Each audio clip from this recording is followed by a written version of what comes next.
जैसा कि हम अपने पिछले वीडियो में फंडामेंटल ऑफ कॉमर्स पढ़ चुके हैं, जिसके अंतर्गत हमने बिजनेस स्टडी, इकोनॉमिक्स और अकाउंटेंसी के बारे में पढ़ा। मैं कपिल पाठक एक बार फिर से आपका अपने इस वीडियो में स्वागत करता हूं। आज जो हम पढ़ने जा रहे हैं वो अब अकाउंटेंसी का या कॉमर्स का मूल आधार है, या जिसके आसपास पूरा कॉमर्स घूमता है। वो क्या है? वो कुछ ऐसे शब्द हैं जो बार बार आप जब कॉमर्स की बुक्स पढ़ेंगे या कॉमर्स को यूज करेंगे आपकी लाइफ में, या बार बार ये शब्द आपके जीवन में आएंगे ही।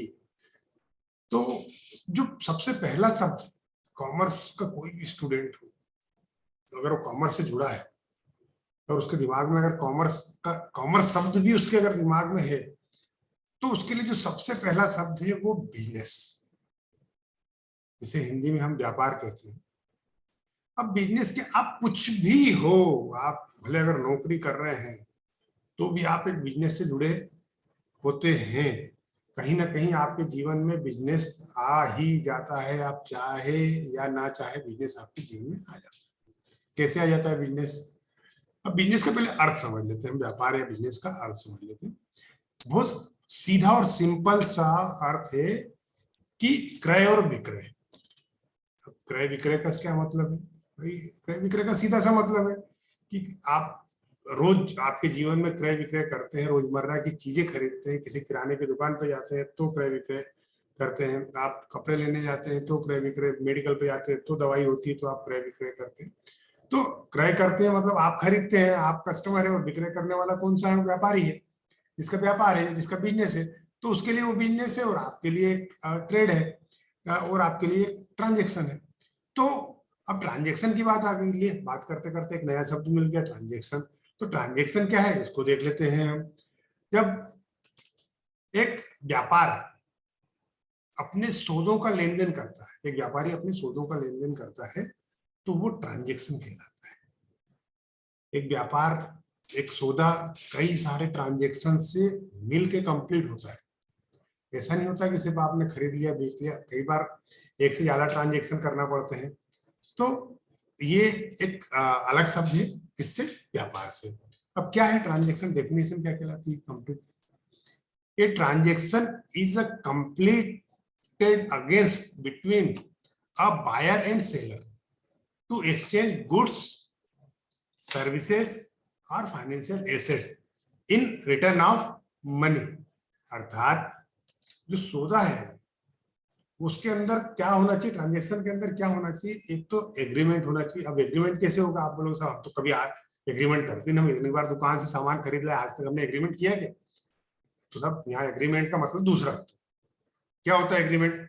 आप शॉपकीपर के पास जाते हैं और आप कहते हैं कि मुझे एक जीन्स दिखाइए। तो जीन्स दिखाने पर कहता है कि ये 1000 रुपए की जीन्स है। अब आप कहते हैं कि नहीं, मैं इसको 800 रुपए में दूंगा, तो 800 रुपए में लूंगा, सॉरी। और वो कहता है कि नहीं सर इतना तो नहीं होगा, मैं इसको 900 में, लास्ट फाइनल 900 में दे सकता हूँ। तो आपको लगता है कि ठीक है 900 में अगर आपको प्राइस जमता है तो आप यस करते हैं। तो अब क्या हुआ? दो लोगों की बातचीत में एक म्यूचुअल एग्रीमेंट बन गया कि ये जीन्स आप 900 रुपए में खरीदने के लिए तैयार है और वो 900 रुपए में बेचने के लिए तैयार है। ये हो गया एग्रीमेंट। अब एग्रीमेंट किसके बीच में हुआ? आप जो खरीदने गए थे वो बायर है और जो शॉपकीपर है वो सेलर है। तो दो लोगों का होना बहुत जरूरी है इस एग्रीमेंट के लिए।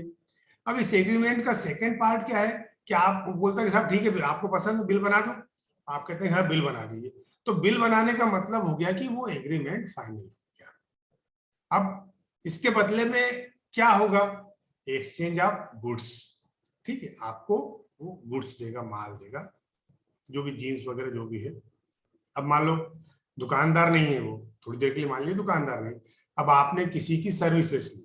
सर्विसेज में बहुत सारी चीजें होती है भाई। आपने किसी को बोला कि मेरा ये सामान यहाँ से वहां तक पहुंचा दीजिए।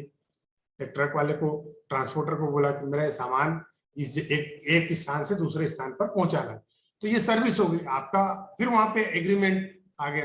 एग्रीमेंट क्या हुआ कि आपका भाड़ा तय हुआ उसने बोला 12,000 लूंगा, आपने बोला नहीं ये तो बहुत ज्यादा है, मुझे ज्यादा लग रहा है, ऐसा करा, आपका 11,000 रुपये में तय हो गया। उसके बदले में बिल्टी बनती है, वो अलग अलग शब्द आएंगे बाद में हम समझते रहेंगे। तो आपका एग्रीमेंट हो गया कि आप 11,000 में वो आपको पर्टिकुलर एक जगह से लेके दूसरी जगह पहुंचा कर देगा। तो ये उसकी सर्विस हो गई। या फिर कोई फाइनेंशियल एसेट्स हो, फाइनेंशियल एसेट्स का मतलब हो गया कि कोई भी ऐसी संपत्ति जिसके बदले में आप सौदा कर सके। तो ये क्या कहलाएगा, ये रिटर्न ऑफ मनी कहलाएगा। रिटर्न ऑफ मनी मतलब इसके बदले में पैसा आपको उसको देना ही होगा, है ना। बिना पैसा दिए हुए अगर किसी चीज का व्यापार किया जाता है तो वो मान्य नहीं होता, क्योंकि वो फिर डोनेशन हो जाएगा, व्यापार नहीं होगा। तो इस व्यापार के अंतर्गत जरूरी हो जाता है कि पैसे का लेन देन हो। अब एक सौदे के अंदर कई सारे ट्रांजेक्शन हो जाते हैं। एक फिर एग्जांपल एक देता हूं आपको। ट्रांजेक्शन क्या होते हैं कि जैसे आपने कोई एक चीज खरीदी, मान लो एक कोई बड़ी चीज खरीदी जिसकी कीमत 30, 40, 50,000 रुपए है, तो आपका सौदा उसका 50,000 का हुआ, लेकिन उसको आपने 10,000 रुपए करके 4 या 5 किस्तों में पेमेंट किया। तो ट्रांजेक्शन कितनी बार होगा, 5 बार होगा। 10,000 करके 5,000, 50,000 का ट्रांजेक्शन हुआ, लेकिन सौदा कितनी बार हुआ, एक बार हुआ। तो सौदा और ट्रांजेक्शन एक साथ होते हुए भी अलग अलग होते हैं। उम्मीद करता हूँ आज का ये वीडियो आपको अच्छा लगा होगा, और अगर ये वीडियो अच्छा लगा तो प्लीज मेरे चैनल को सब्सक्राइब कीजिए और मुझे मोटिवेट कीजिए कि ताकि मैं इसी तरह के अच्छे वीडियो और आपको बनाकर